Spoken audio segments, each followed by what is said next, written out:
sort of a second home.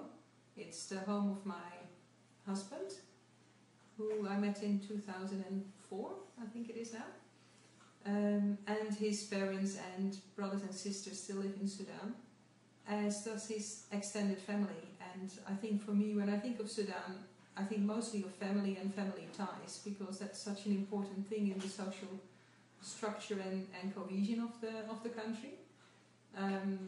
Here in Western countries we live such isolated lives. People can be lonely in a big city, whereas in Sudan that's almost unthinkable.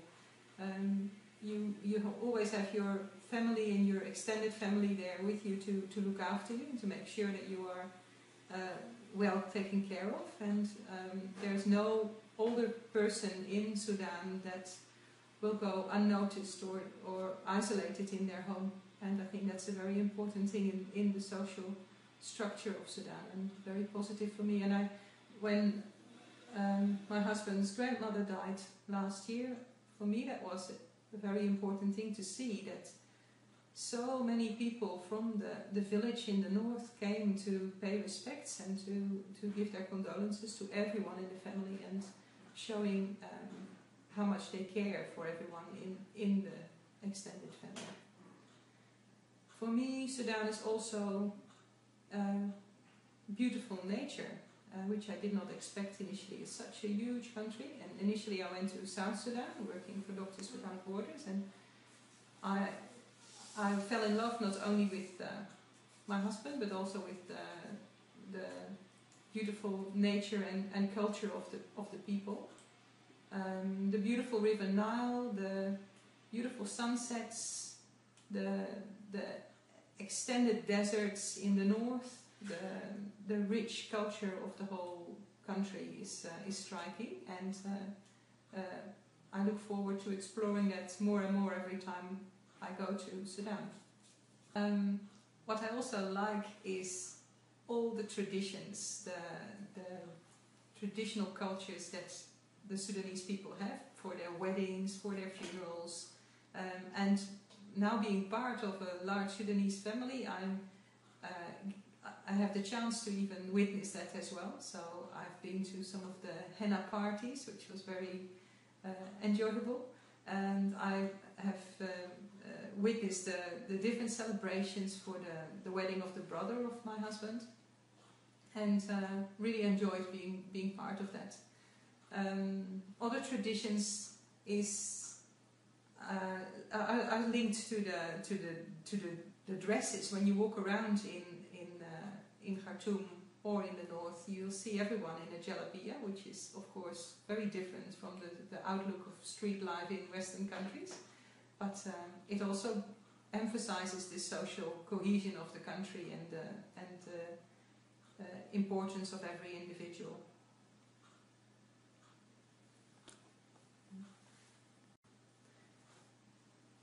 Okay, being part of the wedding also meant for me being dressed in a toque, because I'm a married woman, and that was an interesting experience as well. It's beautiful to see all the women dressed up, and I honestly still don't know how they do it, because it's very difficult to walk in a toque, I can assure you. But it's very nice to see the traditional dresses in Sudan. Regarding food, that is also a social thing in Sudan. That is such a nice thing. In Europe, we all have separate plates. You sit behind your plate and you have your own dish of food. That's not the case in Sudan.